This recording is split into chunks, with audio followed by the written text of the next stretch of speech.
Bom dia, boa tarde. Como foi prometido, nós vamos revisar alguns itens já vistos em classes gramaticais para que vocês possam acessar a plataforma e fazer atividade de fixação. Lembrando que essas atividades na plataforma serão aproveitadas como instrumento avaliativo. Então, nós temos as classes gramaticais divididas entre variáveis e invariáveis. Variável é aquilo que varia. Então, dentro deste conceito, nós temos substantivo, artigo, adjetivo, numeral, pronome, já vistos, e temos verbo ainda por ver. As invariáveis são as que não vão variar.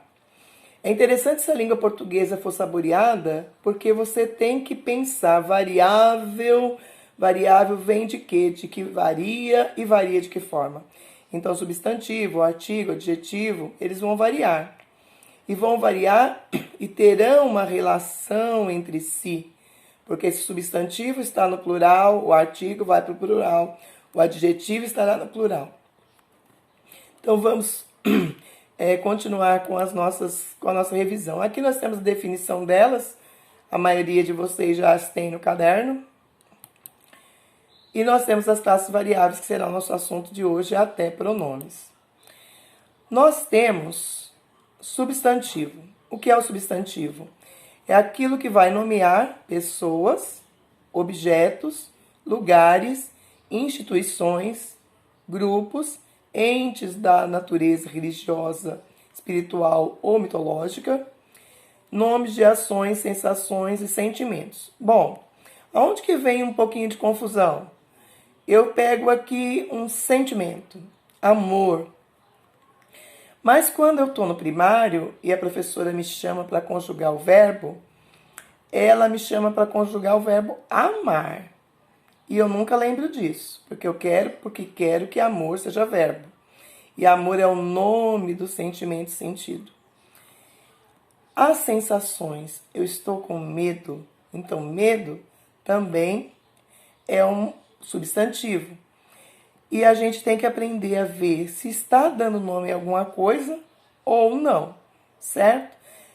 Todo esse nosso conteúdo agora das variáveis vai ter relação com formação das palavras vistas no primeiro ano, ok? Porque lá é que a gente percebe que há coisas na palavra que não mudam. O substantivo, como é que ele pode ser classificado? Ele pode ser simples ou composto, primitivo ou derivado, pode ainda ser coletivo. Se eu quiser saber o seu significado, a sua abrangência, eu vou poder tê-lo ainda na classificação como concreto, abstrato, comum ou próprio. Aqui nós temos uma coisa que vai fazer gancho com o primeiro ano, que nós não vamos nos ater muito, certo? Mas aqui está dizendo que o substantivo simples tem um único radical. Já o composto, ele tem mais de um. Ele tem 2 radicais. Por que radical? Porque a radical é aquela coisa na palavra que não vai mudar. Vamos pegar chuva aqui para vocês lembrarem do primeiro ano. Chuva, chuvisco, chuvisqueiro e qualquer coisa que possa sair da palavra chuva. Vocês vão perceber que um pedacinho da palavra chuva não muda, e esse é o radical, certo? Então, nós temos guarda-chuva aqui embaixo, e isso vai me mostrar o que são 2 radicais. Porque guarda também é uma palavra que vai ter o seu radical do verbo guardar, certo?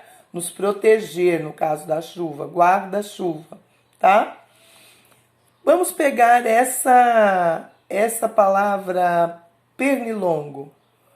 Ela não tem hífen, mas também tem 2 radicais, certo? As palavras primitivas, elas podem, são aquelas que, como chuva, como pão, que vão ter, que elas não surgiram de uma outra palavra.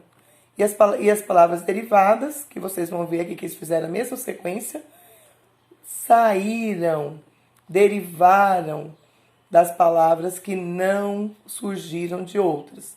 Então, se for ante essas aqui, Uma que eu lembro que foi comentada em sala de aula era pão. Pão, padeiro, panificado, panificadora, tá? E sempre vai ter um pedaço, que é o radical, que não muda, ok? Nós temos ainda como classificação os concretos abstratos, comuns ou próprios. Vamos começar por aqui, porque o outro às vezes é difícil de se fazer entender, ok? Comuns. Homem, por exemplo. Nós temos inúmeros homens, inúmeros. Mas se este homem foi selecionado, se ele se tornou, por exemplo, José, homem, eu escrevo com letra minúscula, a não ser que eu queira classificar a espécie dos homens. E José, que é um entre esses homens, que é especial, que é particular, eu escrevo com letra maiúscula, ok? Agora, concretos e abstratos. Nós temos os substantivos concretos e eu acho um erro difícil de tirar da cabeça do aluno às vezes, que o substantivo concreto seja aquilo que se pode pegar. Não, não é aquilo que eu posso pegar, ok?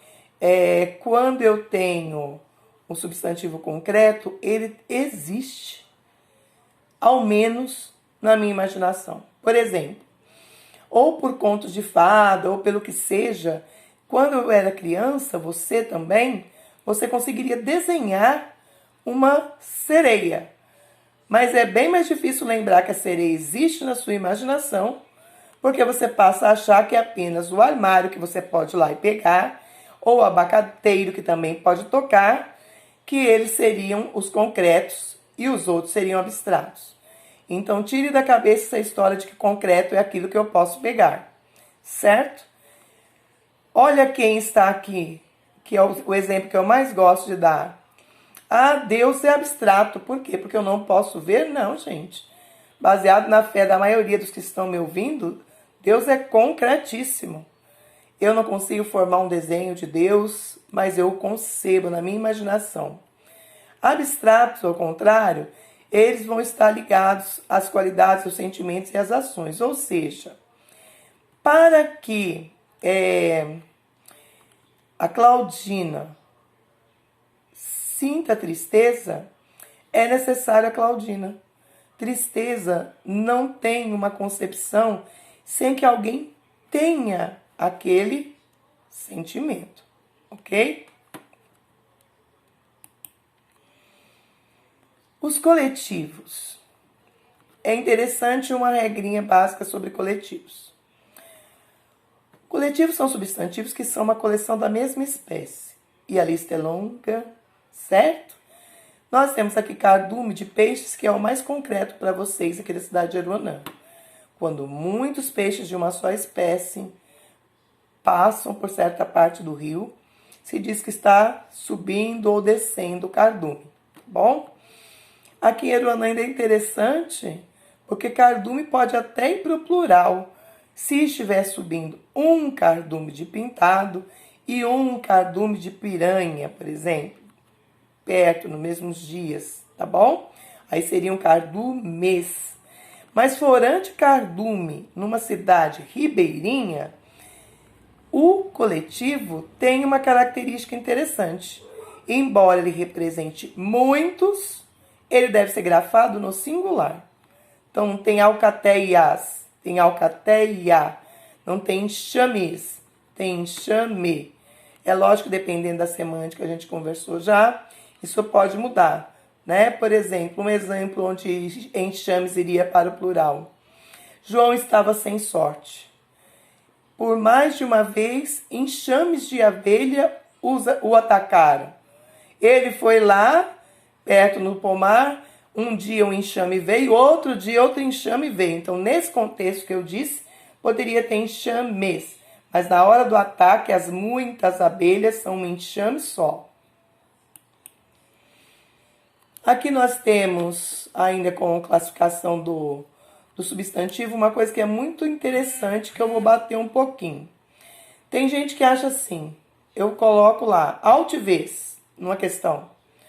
Aí a pessoa acha que altivez, que é uma coisa abstrata, que precisa de alguém para ser altivo, certo? Que é a única classificação que a altivez vai ganhar. Mas não. A altivez, ele é ao mesmo tempo um substantivo simples, é um substantivo primitivo, é um substantivo derivado, que nós já falamos, e é um substantivo comum, ok? Como é que esse substantivo vai flexionar? É a tal da variação, certo? Então, ele pode variar para o plural, ele pode estar no feminino ou no masculino, que aqui vocês estão vendo em vermelho a mudança da palavra menino que estava aqui em cima, certo? E pode estar também no aumentativo ou no diminutivo. Esse é o jeito que o substantivo pode mudar. Como que o substantivo pode ser? Ele pode ser masculino e feminino, no caso de um substantivo biforme, e esse substantivo biforme vai admitir o artigo o ou a. Ele pode ser uniforme, e sendo uniforme, ele vai ser epiceno, sobrecomum ou comum de dois gêneros. O mais fácil de lembrar é o comum de dois gêneros, ok? Porque eu sei que dentista, por exemplo, é comum de dois gêneros, e eu vou ter que usar um recurso para descobrir a que gênero pertence essa dentista. Então, nós temos aqui um quadro onde a gente não vai entrar, bem teórico, tá bom? Aqui nós temos a explicação que estava lá atrás, substantivo sobrecomum, tá? Ele só tem um gênero gramatical. Quando eu digo o indivíduo estava morrendo de medo, não tem indivídua, não tem pessoa. Então, essa palavra não muda, ela é sobrecomum. Ela só tem essa forma para as duas situações. Nós temos os substantivos epicenos, certo? Que vão precisar do apoio das palavras macho ou fêmea para a gente designar o sexo. E nós temos ainda o substantivo que, mudando a presença do artigo, vai mudar de significado. Quando eu digo que fulano é o cabeça da gangue, ele é o líder, ele é o chefe. Mas se eu me refiro à cabeça, ela já é parte do corpo. Mesma coisa acontece com o capital e a capital, tá? O capital seria relacionado a dinheiro investido e a capital seria a sede de um estado. Vamos pular essa parte aqui, tá? O grau do substantivo, nós já sabemos que pode ir do substantivo, pode estar no aumentativo ou no diminutivo. E nós também temos eu vou voltar um slide aqui para lembrar que ele tem a exprimir variações de tamanho do ser. Discordo-se um pouco dessa definição, ok? Ela é muito boa aqui nessa definição de primário, mas nós temos que lembrar que quando eu digo Joãozinho, e Joãozinho cresceu e se tornou um homem de 1,82 m, aquilo é uma variação no diminutivo, mas que mostra a forma afetiva. Então, eu ainda posso usar a forma afetiva, desdém. Eu posso dizer assim, nossa senhora, olha, aquele comerciantezinho não verá mais o meu dinheiro. O tom da minha voz já mostra que eu não estou contente com o comerciante, eu estou com desprezo por ele. Então, cuidado com só ter uma variação de tamanho do ser, que não está errado, mas não é a única maneira da gente ter um grau do substantivo. Nós temos aqui o artigo. Nós falamos há um tempo atrás sobre as relações formadas sobre essas classes. Então, esse aqui, de acompanhar o substantivo que está grafado aqui, é muito fácil para você entender isso, ok? Nós temos os artigos definidos e indefinidos, tá? E eles vão acompanhar o substantivo. E para que eles vão acompanhar? Eles vão acompanhar para particularizar ou generalizar. há uma outra coisa. Lembra lá do substantivo comum de dois gêneros? Então, eu vou generalizar, tá bom? E lembrando que a relação entre eles se dá porque se o substantivo está no singular, o artigo está no singular. Se o substantivo está no feminino, idem para o artigo. Eles têm uma relação entre si, todos eles. Tá aqui a listinha, né? Um a, o a, os as, uma, uns, umas. E a definição ou a indefinição desse artigo, certo? Nós temos o adjetivo, que vai servir para caracterizar o substantivo, tá? E nós temos locuções adjetivas. As locuções adjetivas são palavras, mais de uma palavra com valor de adjetivo. Por exemplo, de pai. Eu tenho aqui um substantivo, que é pai, e tenho uma preposição, que é de. De pai, dentro desse núcleo, não tem, bem dizer, um adjetivo. Mas as duas juntas têm valor de adjetivo, ok? Nós temos a classificação do adjetivo. Eles podem ser simples ou compostos, do mesmo jeito que o substantivo, primitivos ou derivados, pátrios, e eles podem mudar de grau desta maneira aqui, ó. Comparativo, superlativo ou absoluto. Vamos voltar aqui nos substantivos pátrios. O substantivo pátrio, ele cria na pessoa uma confusão, porque a pessoa escreve brasileiro e quer que brasileiro seja substantivo. Mas veja bem, brasileiro, se não estiver colocado num período e ele tenha virado sujeito, certo? Ele está dando qualidade a uma pessoa, porque a pessoa poderia ser brasileira, espanhola, portuguesa, francesa. Então, é um jeito de qualificar. Agora, veja bem nas pegadinhas, que vocês acham que é uma pegadinha, mas é questão de atenção. Eu já falei da semântica, que é o valor da palavra onde ela está, não é isso? Pois é.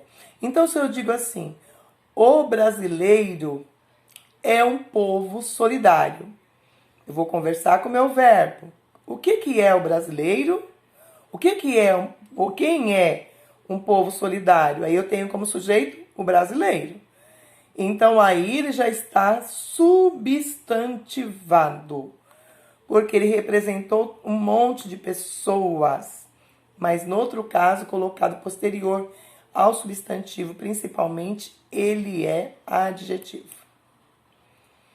Aqui vem aqui, não vamos parar, né? A definição que foi dada lá atrás, explicada com exemplos.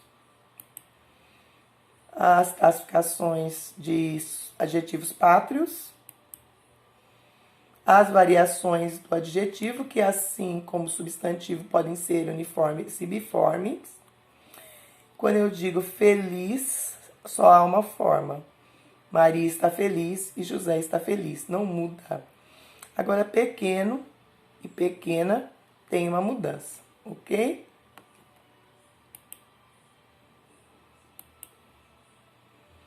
Palavras especiais para o superlativo. É como o adjetivo muda em grau. Quando eu digo ótimo, é uma coisa para lá de boa. Tão ótimo que essa palavra que às vezes eu não sei classificar, é um adjetivo que está no superlativo, certo? Veja que tem bom aqui entre parênteses para eu lembrar que não é apenas bom, que ele é o melhor, ele é ótimo. E o restante são exemplos da mesma fonte. Numeral. Numeral é toda ou qualquer palavra que designe quantidade. Quando eu estou falando dos cardinais, 1, 2, 3, 4 até o infinito, é fácil de lembrar que ele é um número, certo? Ordinal, a mesma coisa. Mas há outras palavras, os multiplicativos, duplo, quádruplo, triplo, fracionários, meio, terço, quarto. E nós poderíamos lembrar aqui atrás ainda de dezena, de milênio. São quantidades. Uma dezena são 10. Nós temos uma década que também é 10. Um milênio vale 1000.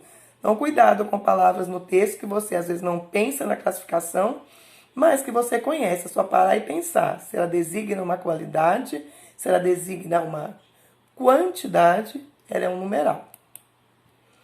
Pronome, que é a nossa classe gramatical última. Com ela eu vou gastar mais um tempinho, certo? As outras já haviam sido explicadas. Então, o pronome, ele é aquela palavra que substitui ou acompanha o nome, certo? O nome, do caso, é o substantivo, tá? Então, encontrei o menino. Ele quem? O menino.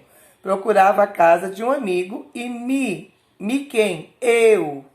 Pediu ajuda. Esse eu tá embutido aqui, ó. Eu encontrei um menino, que não é necessário, a pessoa preferiu começar o período com encontrei. Mas eu não posso perder de foco que este me tem a ver com eu que está embutido aqui. Os tipos, eles podem ser pessoais, que a gente já falou no outro vídeo, de tratamento, que eu falei que na dúvida fique com ilustríssimo, possessivos e demonstrativos, ok? O verbo é nosso próximo assunto, então nós vamos pensar mais um pouquinho nesses aqui, bom? De tratamento, vamos saborear aquele pronome que nós vamos usar de maneira diferente, dependendo da patente ou do cargo que a pessoa ocupa, para tratar uma pessoa, principalmente por escrito. Aí você pensa, eu não vou escrever isso nunca. Uai, você não sonha um grande emprego? Você não sonha, os que vão ser advogados acham que não vão escrever? Os que vão ser médicos nunca terão que mandar um ofício para os seus superiores? Sim, você vai precisar dos pronomes de tratamento, certo? Você tem os possessivos, que pelo nome é posse, pode ser meu, pode ser seu, pode ser demonstrativo, tá? Que é este, esse ou aquele, bom? Nós vamos terminar por aqui, tá? E esperar que vocês, lendo o conteúdo que tenham no caderno, possam fazer uma boa avaliação.